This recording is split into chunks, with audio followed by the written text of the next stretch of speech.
7 శనివారాల వ్రతంలో థర్డ్ వీక్‌లో నేను గ్రీన్ కాన్సెప్ట్ చేయాలనుకున్నాను. కానీ అది గ్రీన్ అనేసరికి చాలా కష్టమైంది. ఎందుకంటే అన్నీ న్యాచురల్‌గా హ్యాండ్‌మేడ్ అవ్వాలి కదా! వెదులుపల్లి ఎళ్లి ఫ్లవర్స్ అవి తీసుకొనొచ్చి ఇంకా స్టార్ట్ చేసాం వర్క్. మా గోపి అదొక్కటి చేశాడు. నా వల్ల కాదు మేడం ఫ్లవర్స్ గుచ్చుతాను అని చెప్పి ఇంక ఫ్లవర్స్ గుచ్చడానికెళ్ళాడు. కష్టంగా ఉందదని ఇంక తర్వాత నేను చేసేసాను ఇవన్నీ.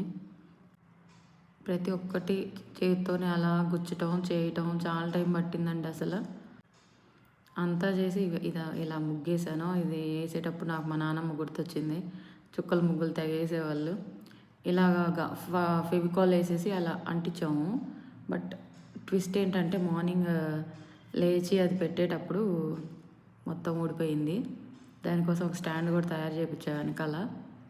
వామ్మో! అంటే ఇంక మా మమ్మీ నేను అల్లిస్తానని చెప్పి అల్లిచ్చారు. ఇంకా శంకు చక్రాలు అలా ఫ్లవర్స్ తోటి చేశాను నేను. కానీ గ్రీన్ కాన్సెప్ట్ అబ్బా! చాలా టైం అంటే చాలా టైం పట్టిందండి అసలు. ఆ వెనకాల ఆ వైట్ ఎలా కవర్ చేయాలా అని మళ్ళీ వెనకాల ఏం చేసామంటే అరిటాకులు ఉన్నాయి ఎక్స్ట్రా మా దగ్గర. సో, అవి పెట్టేసి కవర్ చేసేసాము. ఇంకా దేవుడికి అవి చెవుల్లాగా ఫ్లవర్స్ హ్యాంగ్ చేసాము. మోస్ట్లీ అన్ని ఆకులే యూజ్ చేశానండి. మ్యాక్సిమం ఎంత చేయగలిగితే అంత చేశాను. ఇంకెక్కడన్నా యూజ్ చేయలేము అన్న దగ్గర మాత్రమే సిల్వర్ యూజ్ చేశాను.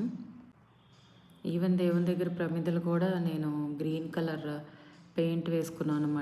మట్టివి తీసుకొని వచ్చి మట్టివి. ప్రసాదాలన్నీ నేనే చేశాను ఇవాళ. చాలా స్పెషల్ ప్రసాదం ఏదంటే మారుచి అన్నం అంట అది. వెంకటేశ్వర స్వామి దగ్గర ఈవినింగ్ టైమ్స్ పెడతారంట అది. అది యూట్యూబ్‌లో చూసి చేశాను. ఈసారి అసలు మమ్మల్ని బాగా పరీక్షించాడు వెంకటేశ్వర స్వామి. మీరు చేస్తారా చెయ్యరా అని. ఆ ప్రసాదాలు మా అమ్మ అల్లిన బుట్టలల్లో పెట్టేసాము నీట్‌గా. అందరికీ నచ్చిందా? వెంకటేశ్వర స్వామి ప్రసాదం పంపించాడు.